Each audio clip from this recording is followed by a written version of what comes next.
Assalamu alaikum, alhamdulillahi rabbil alamin, wassalatu wassalamu ala ashrafil anbiya'i wal mursalin wa ala alihi wa sahbihi ajma'in. Subhanaka la ilma lana illa ma 'allamtana innaka antal alimul hakim.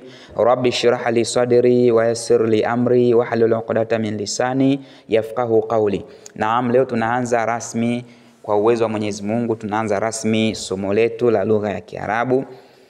Leo tarehe 24 mwezi wa 6 mwaka 2025. Kwa hiyo tujitahidi kufuatilia kile tunachokisoma, basi tuhifadhi ili uweze kuongea Kiarabu. Basi yale maneno unayoyasoma, vitendo, majina ya vitu unatakiwa uweke kichwani. Kwa hiyo lazima kwanza uweke kichwani, kisha baada ya hapo ndio ufanye mazoezi ya kuzungumza. Utaweza kuzungumza neno la Kiarabu kama haukulihifadhi kichwani.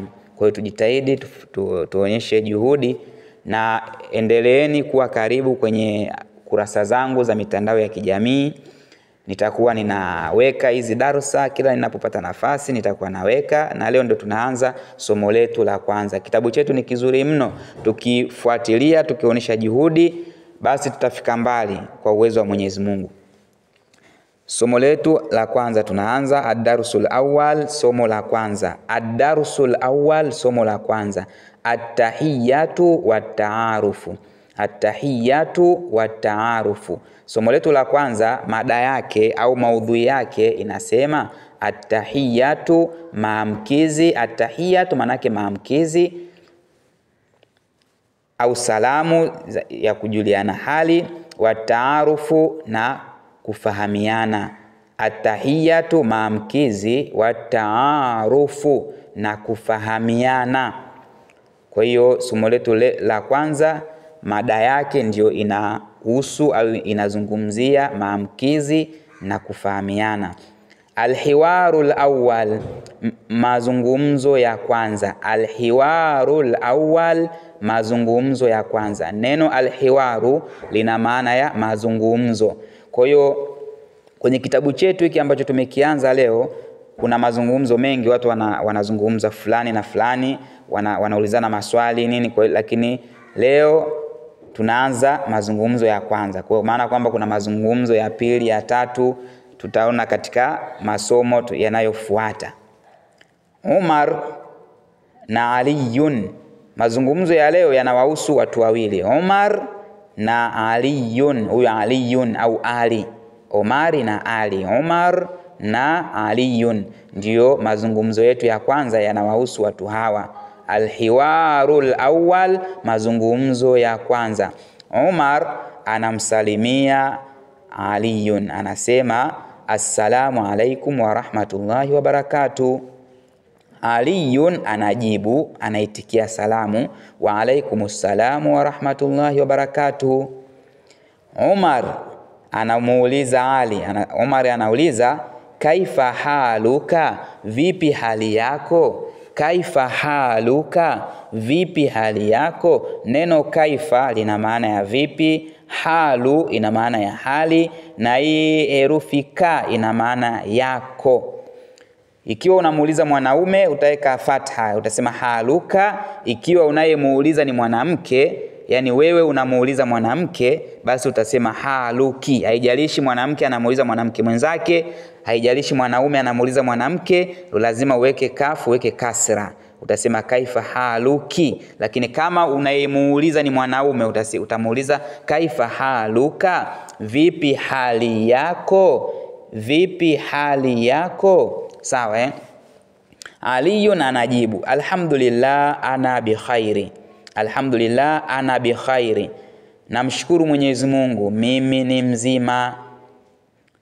Ninamshukuru Mwenyezi Mungu mimi ni mzima. Ana ina maana ya mimi, bi khairin ina maana ya mzima. Wa anta, Ali anauliza wa anta, na vipi wewe hali yako? Wa anta, na wewe. Wa ina maana na hii anta ina maana wewe. Wa anta, na wewe, akimaanisha kwamba na vipi wewe hali yako. Amefupisha tu Sawa, angeamua kusema kwa urefu angesema wa kaifa haluka anta, na vipi wewe hali yako. Kwa hiyo huyu Ali amejibu, amesema alhamdulillah, mimi namshukuru Mwenyezi Mungu, ana bi khairin, mimi ni mzima, wa anta, na vipi wewe hali yako. Kwa hiyo lile swali amemgeuzia Omar. Omar alimuuliza Ali, vipi hali yako? Ali akajibu alhamdulillah, mimi namshukuru Mwenyezi Mungu, alhamdulillah, namshukuru Mwenyezi Mungu, ana bi khairi, mimi ni mzima. Sasa hili swali Ali analigeuza, anamrudishia Omar, wa anta, na vipi wewe hali yako. Ali anamuuliza Omar, wa anta, na vipi wewe hali yako. Omar anajibu alhamdulillah, ana bi khairin aidha, alhamdulillah, ana bi khairin aidha, namshukuru Mwenyezi Mungu, mimi pia ni mzima, au mimi ni mzima pia.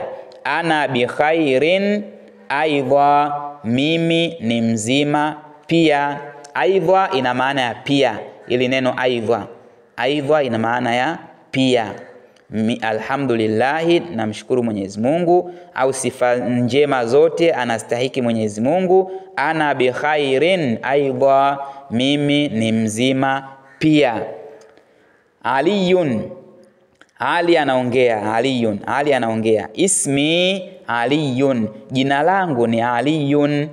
Masmuka, lipi jina lako.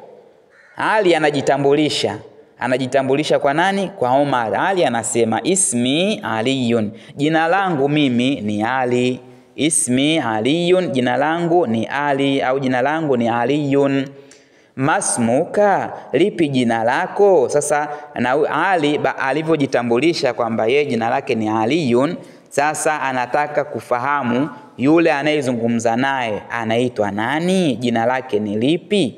Kwa hiyo akamuuliza masmuka, lipi jina lako. Usisome ma ismuka, hii alifu haisomwi. Ikiwa katikati ya maneno alifu haisomwi, inaandikwa lakini haitamkwi.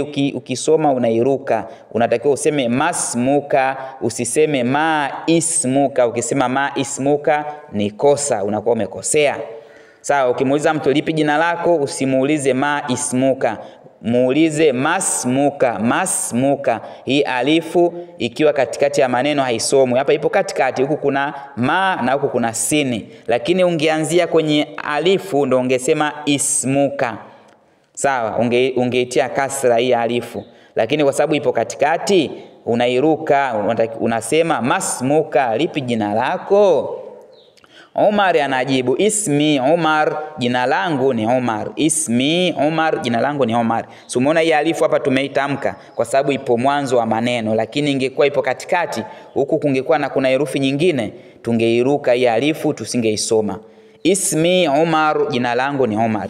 Aliyun anauliza ma jinsiyatuka, ma jinsiyatuka, lipi taifa lako. Sawa, anataka kujua au wewe ni raia wa taifa gani. Ma jinsiyatuka, lipi taifa lako, au unaweza ukatafsiri wewe ni raia wa nchi gani. Sawa, jinsia ina maana ya taifa. Ma jinsiyatuka, lipi taifa lako, au wewe ni raia wa taifa gani. Anataka kujua yeye ni raia wa taifa gani au nchi gani. Umar anajibu ana Indonesiyun, ana Indonesiyun, mimi ni Muindonesia. Ana Indonesiyun, mimi ni Muindonesia. Kwa maana kwamba yeye anatokea Indonesia na ni raia wa nchi ya Indonesia. Mimi ni Muindonesia. Ana Indonesiyun, mimi ni Muindonesia. Sasa Omar amejibu. Sasa lile swali la kuuliza kwamba wewe ni raia wa taifa gani, Omar analigeuza, analirudisha swali hilo kwa Aliyun. Omar alivyojibu kwamba mimi ni Muindonesia, akauliza wama jinsiyatuka, na ni lipi taifa lako.